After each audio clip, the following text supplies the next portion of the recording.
It is your host, E.I. Smith. The date is Friday, April 26th, 2019. The time is 6:06 p.m.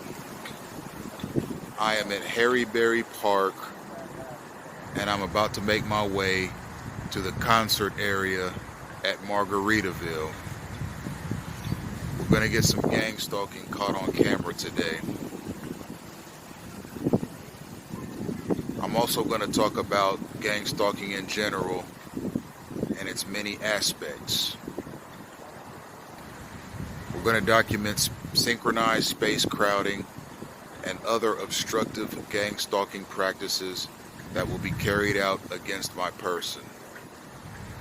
Let's go.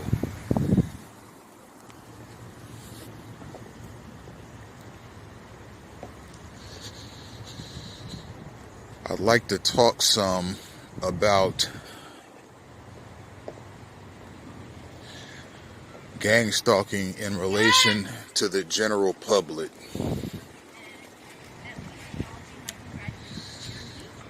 Whenever American law enforcement is accused or exposed of engaging in corruption,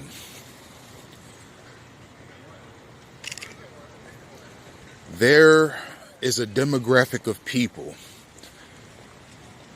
that are unwilling to accept the findings. And when I say law enforcement, I mean local, state, and federal.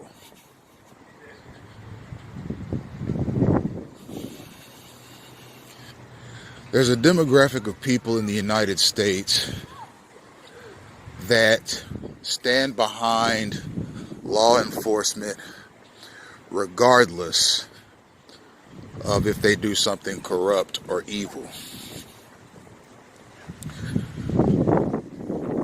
Even if the corruption is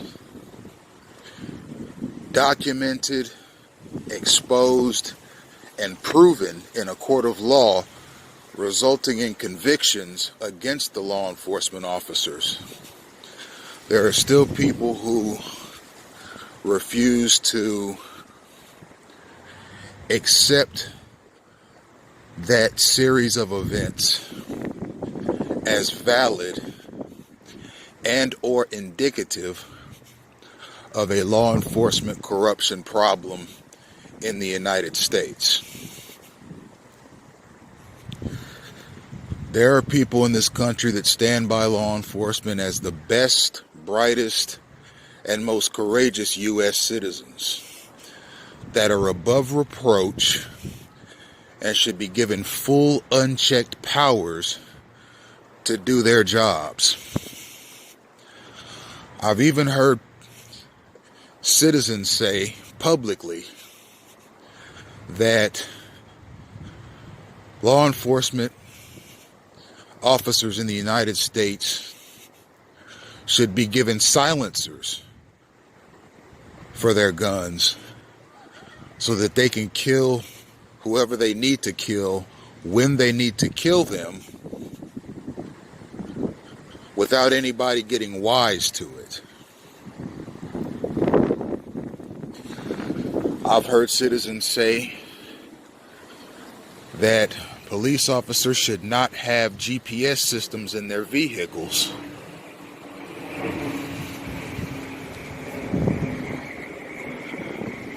And that they should be able to go wherever they want, whenever they want, and do whatever they want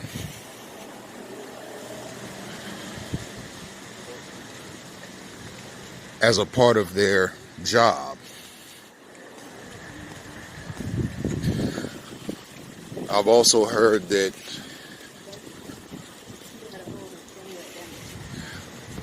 and heard myself that there are citizens in this country that believe that police officers should not be subjected to the same courts of law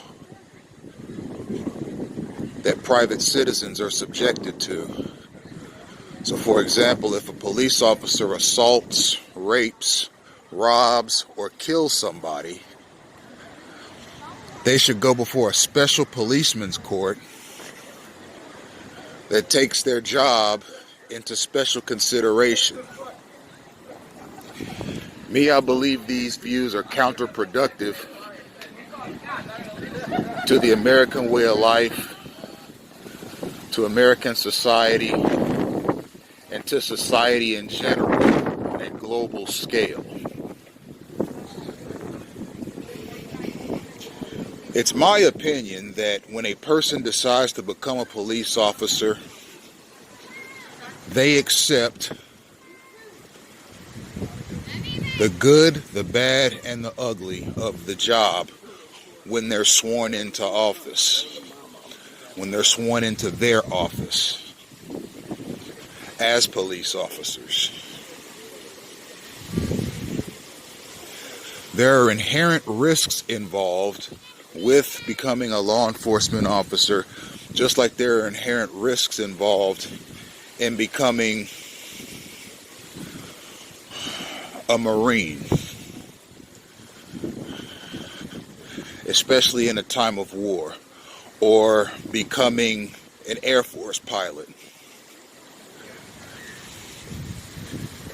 You see, if you become a Marine in a time of war, there's a chance you'll get dispatched to a war zone and you'll have to fight for your life on behalf of the United States. It is assumed that the Marine accepts the risks when they take the oaths, vows, and legal steps to become a Marine. There's a possibility that they could be killed in action.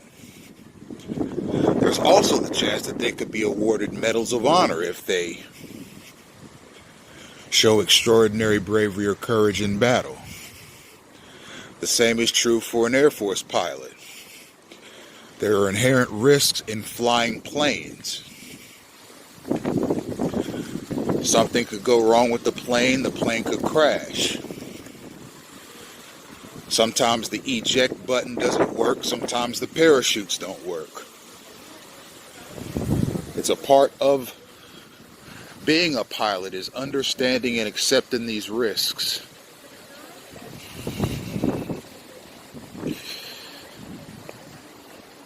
Now, I use those two examples in relation to the inherent risks of becoming a police officer. If you become a police officer, now mind you, there are approximately 770,000 police officers in the United States at any given time. That's 770,000 officers in a sea of 311 million American citizens.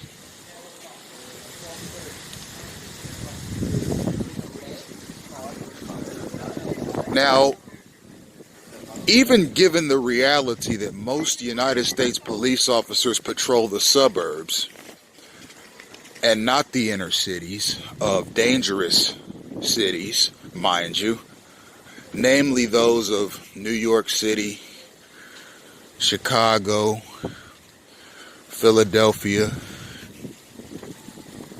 Atlanta, Memphis,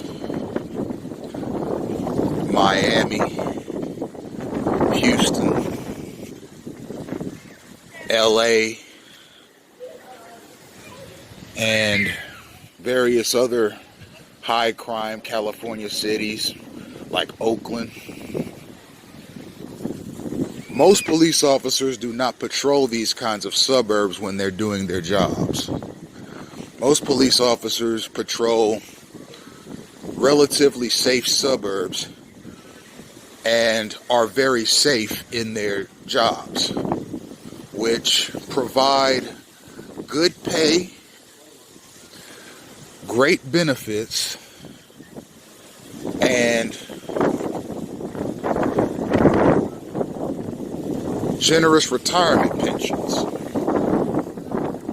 Furthermore, it's safe to say that the vast majority of American citizens hold police officers in special regard and appreciate what they do, because as first responders, if an urgent emergency takes place and someone is being attacked or assaulted or harmed, or if there's a burglary or a murder or an attempted murder or some other immediately threatening scenario involving one person or a group of people to another person or a group of people, all a person has to do is locate a phone and dial 911 and tell the dispatcher their immediate location, and in a fairly short amount of time there will be officers on the scene ready to remedy the problem and secure the victims while apprehending the offenders and the perpetrators, ready to neutralize them if need be and get them charged with a crime if the scenario lends itself to that circumstance. Furthermore, if there's a fire, people have access to the 911 mechanism, and firemen will be on the scene ready to put the fire out. If someone's having a deadly heart attack, or if there's some other physical medical emergency, a person could call 911 and call the paramedics, and there'll be trained EMS staff on the scene in a relatively short period of time. These mechanisms, combined with the natural uncertainty of life, no one's guaranteed another day, and the inherent frailty of the human body, law enforcement, firefighters, and EMS workers are held in a high regard by most U.S. citizens. Now, that's not to say that a sizable number of American citizens have not had bad experiences with the above named public servants, because many United States citizens, including myself, have had bad experiences with the above named public servants and hold them in a low regard, and would rather even handle various emergencies by themselves, or just calling close friends to assist them with emergencies because of their distrust of the above named public servants. Now, having said that, when members of the above named vocations, police, fire, ambulance, are accused, exposed of, or convicted of corrupt acts and practices, many people, just out of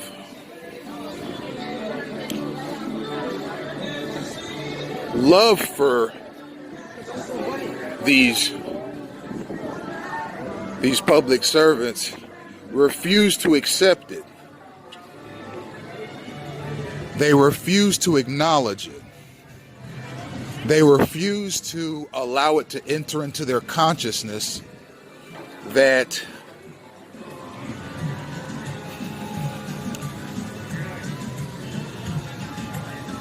there are corrupt public servants. And I'm not just talking politicians. People are readily ready to accuse politicians of being corrupt but almost never seem ready to accuse police, fire, and ambulance workers of being corrupt. And it's not just police, fire, and ambulance. There are people that hold security guards in the same respect and with the same regard as police, fire, and ambulance. There are people that hold bounty hunters and bail bonds enforcers and corrections officers in the same regard as police, fire, and ambulance workers. I upload news stories to Twitter via Senate and House, which is my website on Twitter, where I upload news stories and provide political commentary on various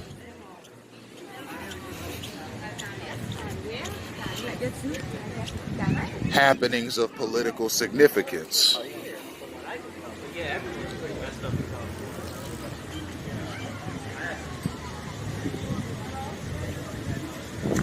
And time again, I see story after story after story of police misconduct.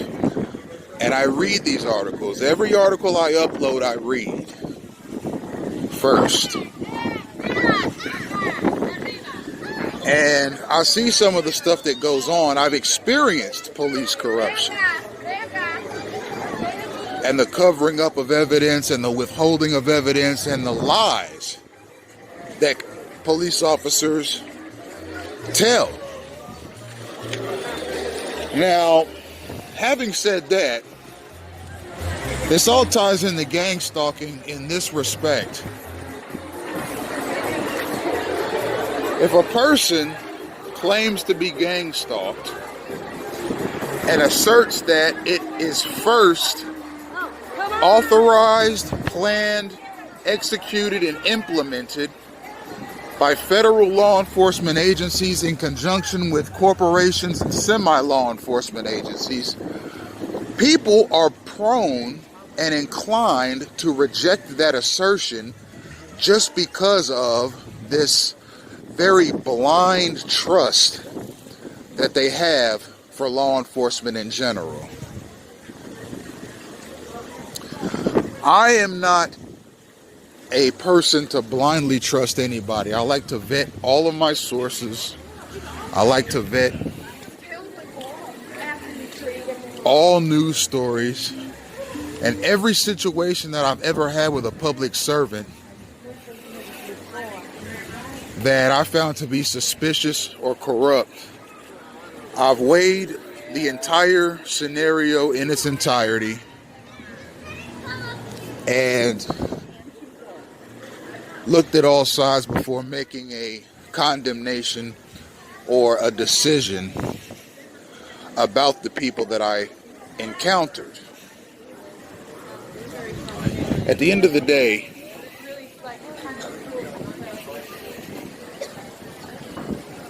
my opinion is this: all police, fire, and EMS workers are beholden to the taxpayer that pays their salary. All politicians are beholden to the taxpayer that pays their salary. All military officers are beholden to the taxpayers that pay their salary.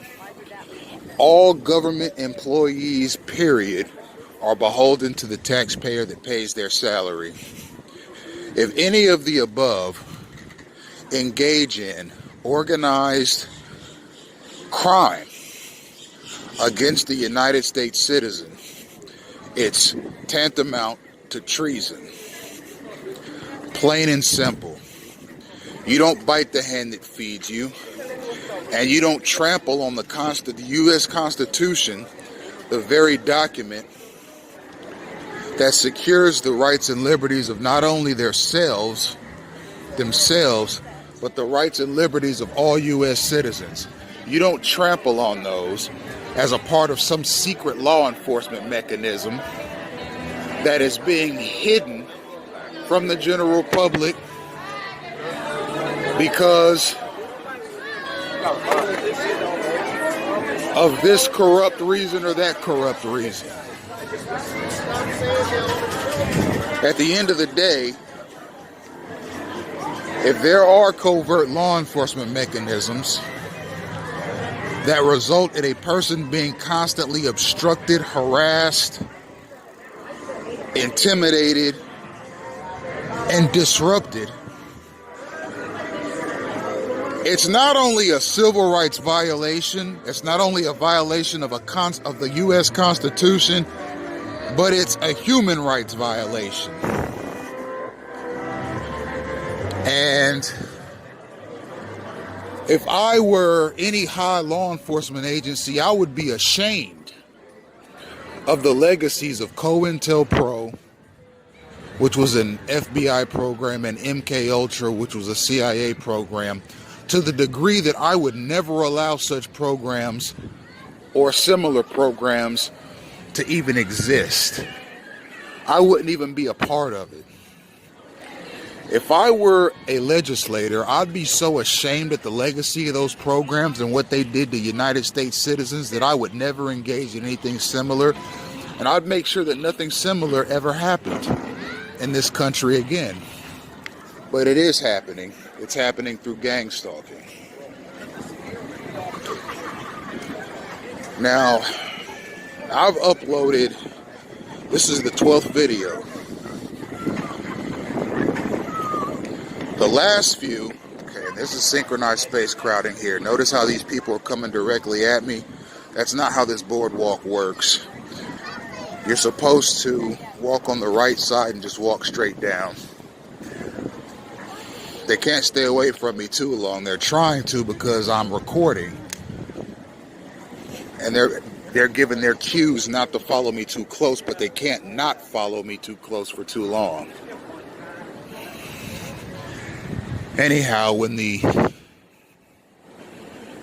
recording stops and they see I'm not recording, I will be swarmed, as I always am.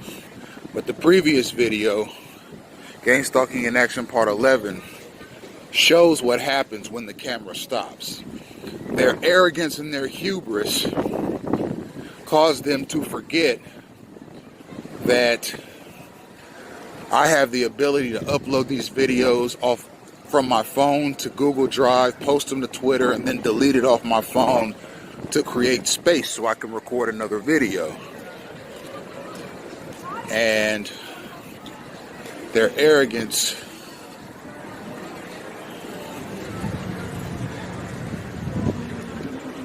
stopped them from properly preparing.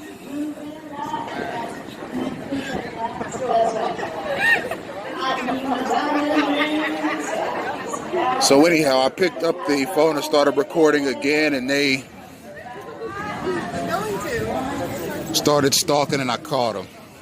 And I'm going to catch them next time too.